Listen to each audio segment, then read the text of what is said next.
It is 1952. You open a screen in your government office and search for Soviet military movements. Seconds later, results. From universities, from think tanks, from a researcher in London, but also in Moscow's intelligence offices, also reading the same network. The Cold War just got very, very complicated. What if the internet had been invented 20 years early? In our timeline, the internet's ancestor, ARPANET, went live in 1969. 4 computers, 4 universities, one simple, brilliant idea, a network that could survive a nuclear strike by routing around damage. No single point of failure, completely decentralized, but the team building it was small, academic, underfunded, and mostly focused on science. The World Wide Web didn't arrive until 1989. Email took decades to reach ordinary people. So when you use the internet today, you're using a technology that was always possible much earlier, but nobody connected the dots until it was almost too late. What if they had connected them in 1953?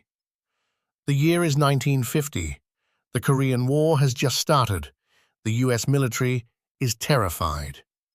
A mathematician named Norbert Wiener, the father of cybernetics, publishes a classified proposal.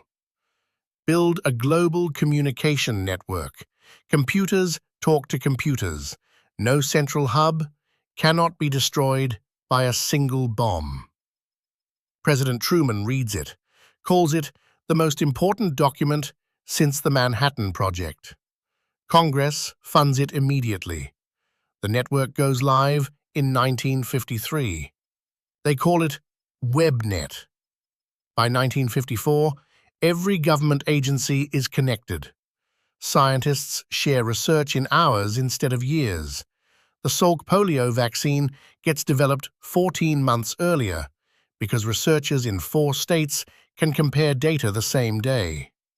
Then, Senator Joe McCarthy notices the network.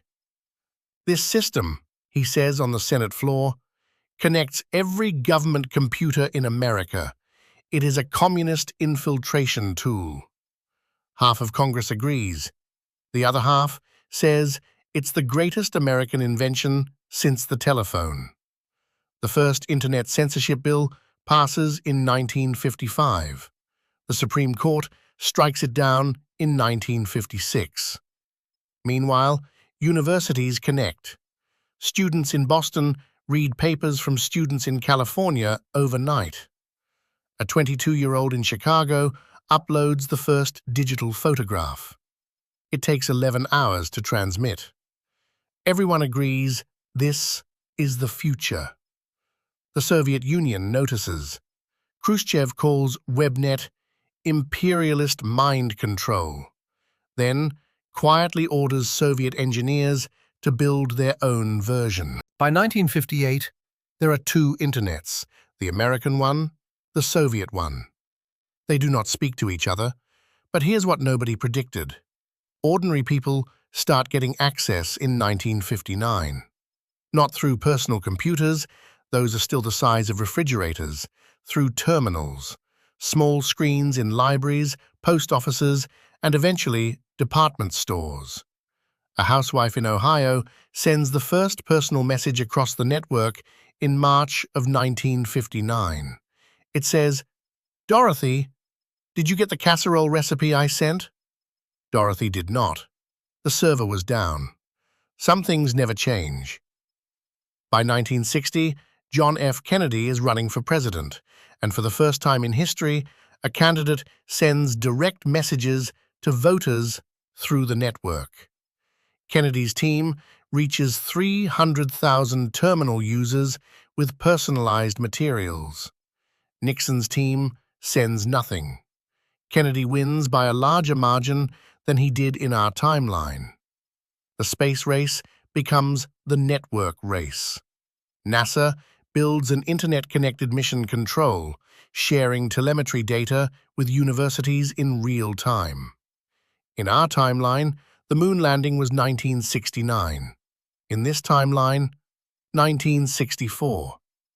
But the Cold War gets colder, because now both superpowers have internets, and both are using them for propaganda. Soviet citizens can technically access American sites. They don't. The Soviet internet blocks them. Americans can technically access Soviet sites. The Senate passed a law about that in '57.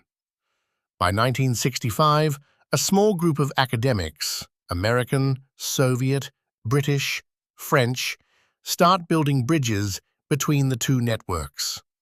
Unofficial ones, technically illegal on both sides. They call it the Grey Network. In our timeline, the Internet's openness was baked in from the start. In this timeline, openness has to be fought for, slowly, stubbornly. By 1970, the Grey Network has 2 million users. Governments pretend it doesn't exist. Then they try to shut it down. Then they realize they can't. The Berlin Wall falls in 1978. Not because of tanks or diplomacy, because East German citizens have been reading West German network terminals for 3 years. And they are done waiting. In our timeline, the Internet changed the world in the 1990s. In this timeline, it changed the world in the 1960s, 30 years earlier. The moon landing happened in '64. The Berlin Wall fell in '78. And the first viral social media argument, 2 senators fighting publicly on the network, happened in 1956. Some things are inevitable. What if history? Because if the past was different, the future would be unrecognizable.